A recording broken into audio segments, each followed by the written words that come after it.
Assalamualaikum semuanya. Kartel-kartel Meksiko seperti kartel Sinaloa, kartel Beltran Leyva, dan kartel Los Zetas telah meneror Meksiko dan warga negaranya. Mereka menggunakan kekerasan brutal dan penyiksaan gila-gilaan sebagai senjata untuk memperbesar kekayaan wilayah dan kekuatan. Mereka tidak peduli bahwa tindakan mereka akan membuat jalanan Meksiko menjadi berdarah. Korban yang berada di tangan anggota kartel berbahaya ini diculik dan kemudian mereka dihajar hingga dibakar hidup-hidup, bahkan lebih buruk lagi, sampai membuat iblis pun mengernyitkan dahi. Dan sekarang kalian akan mengetahui tentang video kartel terseram yang pernah ada. Karena dalam video ini saya akan membahas metode penyiksaan paling mengerikan dan gila yang pernah digunakan oleh kartel Meksiko. Teknik pertama adalah El Guiso atau rebusan. Semua pengetahuan kalian tentang rebusan mungkin melibatkan makanan lezat, tapi rebusan yang disiapkan oleh anggota kartel Meksiko sama sekali tidak berarti bahwa itu adalah makanan. Sebuah barel besar diisi dengan air dan asam sulfat pekat yang menyebabkannya mendidih dan mengeluarkan cairan panas yang sangat berbahaya. Ketika ramuan mematikan sudah siap, korban kartel lalu ditenggelamkan di dalamnya. Seperti yang dapat kalian bayangkan, korban akan mengalami rasa sakit yang sangat menyiksa dan menyebabkan kematian yang lambat.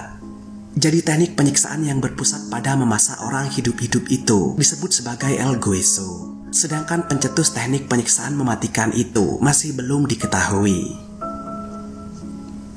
Beberapa anggota kartel menjadi terkenal karena menggunakan teknik El Guiso. Salah satu dari orang-orang tersebut adalah mantan anggota kartel Sinaloa, Santiago Meza Lopez. Santiago ditangkap pada tahun 2009 dan dia mengaku telah melakukan pembunuhan dan merebus lebih dari 240 orang selama masa aktifnya. Santiago terkenal di jalanan sebagai El Pozolero atau si pembuat sup. Dia dilaporkan mendapat julukan itu karena dia bertanggung jawab karena telah memasak banyak orang hidup-hidup untuk kartel.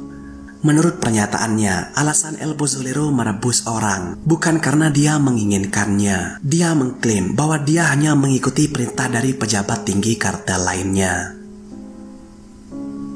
Miguel Trevino Morales atau Z40 benar-benar membuktikan dirinya sebagai psikopat yang kejam dan haus darah ketika tak lama setelah dia mengambil alih kepemimpinan kartel Los Zetas. Teknik yang dia gunakan adalah waterboarding. Waterboarding telah ada sejak abad ke-16. Terutama itu digunakan oleh Inkuisisi Spanyol yang saat itu bertujuan untuk mendapatkan pengakuan dari orang yang dianggap penjahat. Namun saat ini, kartel telah menambahkan sentuhan mematikan ke dalam waterboarding mereka sendiri. Waterboarding adalah hukuman dengan menuangkan air pada kain yang diletakkan di atas wajah seseorang yang dihukum. Hal itu akan membatasi pernafasannya. Teknik penyiksaan ini menimbulkan trauma akibat tenggelam, serta menyebabkan rasa sakit yang luar biasa, menyebabkan kerusakan paru-paru, kerusakan otak, dan akibat lain karena kekurangan oksigen. Mungkin kalian bertanya, apa yang bisa membuat penyiksaan itu lebih buruk lagi? Kartel Meksiko mengadopsi tindakan yang sudah kejam itu dan menambahkan rasa sakitnya dengan yang para orang kartel sebut sebagai huacanazo. Huacanazo pada dasarnya adalah teknik penyiksaan waterboarding yang sama, tetapi alih-alih menggunakan air biasa, anggota kartel akan menggunakan air berkarbonasi yang terkadang dibumbui dengan cabai pedas. Air biasanya dituangkan secara berkala untuk mencegah kematian dan memperpanjang penyiksaan selama mungkin. Nomor 3 adalah dengan hewan peliharaan. Satu hal yang telah saya pelajari tentang anggota kartel berpangkat tinggi adalah bahwa mereka sangat senang memamerkan kekayaan mereka dengan membeli satwa liar eksotik yang bertaring.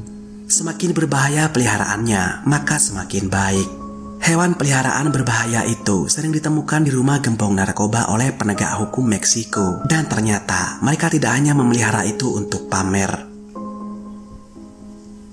Para korban kartel Meksiko yang malang terkadang dilempar ke dalam ruangan tertutup yang penuh dengan harimau kelaparan, macan kumbang, jaguar, atau singa. Mereka tentu saja hanya punya kesempatan untuk mengemis dalam ketakutan, sampai akhirnya dicabik-cabik oleh binatang buas itu. Pemimpin Los Zetas, Heriberto Lascano alias Z3 adalah salah satu dari para pemimpin kartel yang memelihara hewan peliharaan liar lebih dari sekedar untuk dipelihara. Heriberto memiliki beberapa singa dan harimau. Dia akan membuatnya cukup kelaparan ketika dia memiliki korban untuk peliharaannya. Heriberto dikatakan terpesona dengan cara mayat-mayat itu dicabik oleh hewan peliharaannya. Dia sangat menikmati proses penyiksaan para korbannya. Mereka yang cukup malang menjadi korban Heriberto sering memberikan apapun yang dia punya sebelum dicabik-cabik, dan itulah yang Raja Narkoba Los Zetas paling inginkan. Mengupas wajah. Menguliti manusia adalah suatu bentuk penyiksaan yang telah dilakukan sejak abad ke-8 sebelum Masehi. Namun belakangan ini telah digunakan oleh kartel Meksiko yang haus darah untuk tujuan yang berbeda.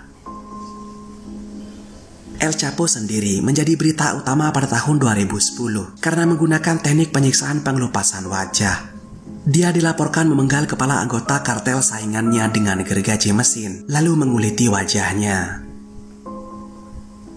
Tapi seperti yang sudah sering saya bahas, sekarang pengelupasan wajah tidak hanya dilakukan pada orang yang sudah meninggal. Jadi dengan menggunakan pisau khusus yang sangat tajam, para anggota kartel perlahan-lahan akan melakukan pemanasan dengan menguliti kulit di lengan, dada, dan kaki korbannya hingga akhirnya ke bagian wajah. Jadi tidak mengherankan jika para anggota kartel ini menjadi mahir dalam mengupas wajah.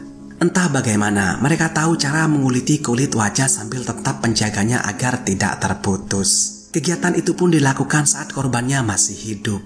Biasanya, kartel memberikan hukuman kejam ini kepada seseorang yang menjadi pengkhianat di kelompoknya. Nomor 5 adalah pemotongan. Di hampir setiap film yang berpusat di sekitar dunia kriminal, kalian pasti sering melihat adegan grafis di mana seorang pria disiksa dengan salah satu anggota tubuhnya yang dipotong. Sebenarnya, adegan itu didasarkan pada kejadian di kehidupan nyata. Dalam kasus terburuk, anggota tubuh korban akan dipotong seluruhnya. Untuk melakukan tindakan mengerikan itu, biasanya akan digunakan pisau tajam yang berat seperti parang, pisau daging, dan kapak. Anggota kartel akan menyuntik korban dengan morfin, adrenalin, atau heroin.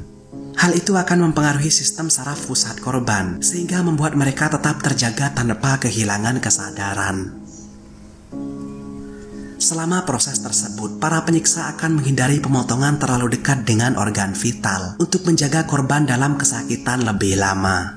Kombinasi dari kehilangan banyak darah dan syok karena rasa sakit yang luar biasa akan menciptakan penyiksaan yang cukup ampuh untuk membuat siapapun mengetuk pintu kematian. Sedikit catatan ketika Israel Rinken mencoba membunuh salah satu putra El Chapo. Rinken ditangkap dan dia dianiaya dengan berbagai cara mengerikan yang berakhir dengan pemotongan anggota tubuhnya. Agar Rinken benar-benar tersakiti, El Chapo menyiapkan seorang dokter yang selalu siaga.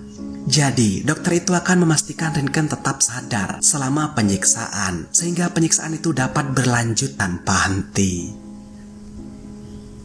Serangan psikologis.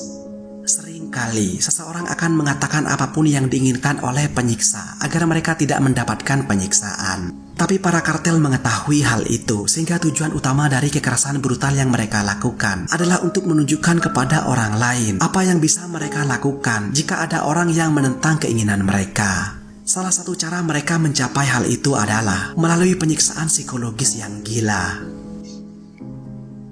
Mereka akan mengurung korban di kamar kecil dengan makanan dan air terbatas, dan itu akan membuat mereka hidup dalam ketakutan. Awalnya, kartel akan memberikan ancaman seperti memotong satu jarinya setiap hari, sampai pada akhirnya korban tidak akan lagi memiliki jari yang tersisa.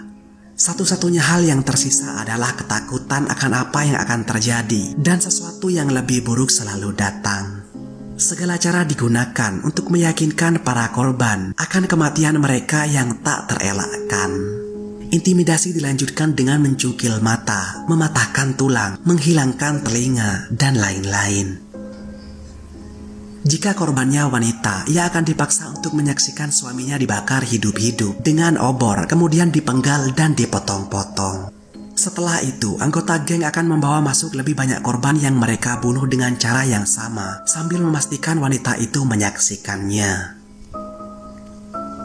Setelah selesai, mereka akan mulai melakukan pelecehan seksual terhadap wanita yang sudah trauma tersebut. Pada akhirnya, kartel akan membiarkannya bebas dengan mengatakan bahwa mereka akan menangkapnya kembali beberapa hari kemudian. Dan hal tersebut menyebabkan wanita itu tidak bisa tidur selama sisa hidupnya.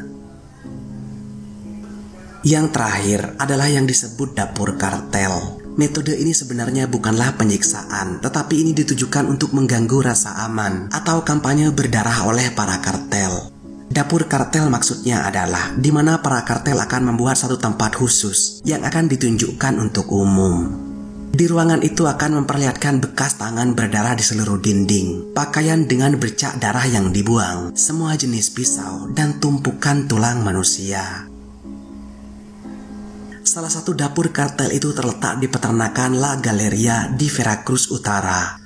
Pihak berwenang Meksiko harus melewati tumpukan pecahan tulang manusia, kuku gigi, dan lainnya dengan harapan dapat mengidentifikasi ratusan korban yang telah disiksa dan dibunuh di dapur itu.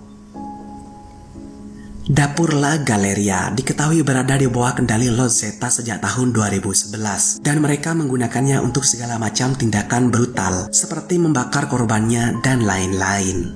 Rumornya, La Galeria adalah salah satu dari 12 dapur kartel yang digunakan untuk berbagai jenis penyiksaan terhadap masyarakat yang tidak bersalah.